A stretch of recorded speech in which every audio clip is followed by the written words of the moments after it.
Dear students, college education online teaching में आपका स्वागत है।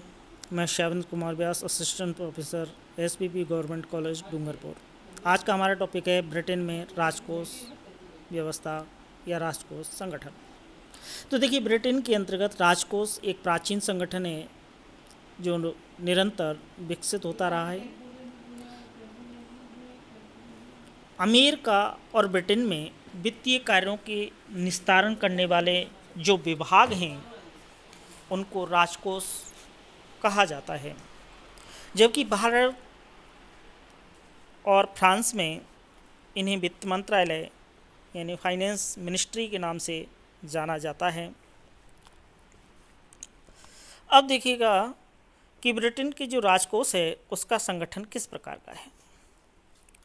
तो ब्रिटेन के राजकोष के जो सर्वोच्च राजनीतिक जो प्रमुख हैं वो प्रधानमंत्री हैं, जबकि सर्वोच्च पदाधिकारी के रूप में chancellor of exchequer,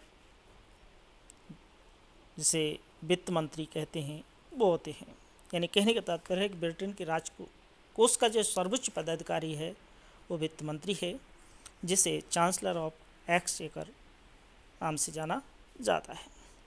chancellor of exchequer मंत्रिमंडल के सदस्य होते हैं और राजकोष की समस्त जो गतिविधियां हैं उन पर नियंत्रण रखने का इनका प्रमुख दायित्व है। चांसलर ऑफ एक्सचेकर के अधीन 2 या 3 उपमंत्री या संसदीय सचिव भी नियुक्त किए जाते हैं और ये सभी पदाधिकारी हैं वो मंत्रिपरिषद के सदस्य होते हैं। प्रशासनिक स्तर पर राजकोष में एक स्थायी सचिव होता है, जिसकी सहायता के लिए अनेक उप सचिव, सहायक सचिव, प्रिंसिपल, वित्तीय अधिकारी, निष्पादक अधिकारी और लेखाधिकारी इत्यादि होते हैं। तो इस प्रकार से ब्रिटेन की राजकोष का संगठन है, जिसमें राजनीतिक प्रमुख के रूप में प्रधानमंत्री, उनके अधीन चांसलर ऑफ एक्सचेकर और चांसलर ऑफ एक्सचेकर की सहायतार्थ अनेक उपमंत्री या संसदीय सचिव होते हैं और प्रशासनिक सहायता के लिए स्थायी सचिव और उनकी सहायता के लिए उप सचिव, सहायक सचिव, प्रिंसिपल वित्तीय अधिकारी, निष्पादक अधिकारी इत्यादि होती हैं। अब देखिएगा कि ब्रिटेन के राजकोष के कार्य और भूमिका क्या है। तो ब्रिटेन के राजकोष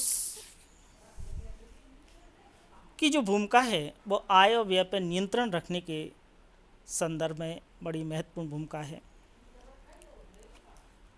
ब्रिटेन के राजकोष के द्वारा संसद द्वारा पारित वित्तीय अनुमानों का क्रियान्वयन करवाया जाता है। वित्त, अर्थव्यवस्था, उद्योग, व्यापार एवं वाणिज्य में संबंधित नीतियों का निरूपण करना और उन्हें मंत्रिमंडल के सम्मुख विचार के लिए प्रस्तुत करना। इसी प्रकार से राष्ट्रीय समेकित निधि की वित्तीय स्थिति को नियंत्रित करने के लिए करारोपण और शुल्क संबंधी नियम बनाना और करों का एकत्रण करवाना। इसके अलावा लोक सेवाओं के संचालन पर होने वाले व्यय को नियंत्रित करना भी राजकोष का मुख्य कार्य है। इसी प्रकार से सरकारी लेखों के संधारण के संदर्भ में दिशा निर्देश देना, अंकेक्षण की कार्यवाही संपादित करना, सरकारी ऋण, साख, देनदारियां, लेनदारियां, बैंकिंग, बीमा, ब्याज के नियम बनवाना और राष्ट्र हित में कार्रवाई करवाना।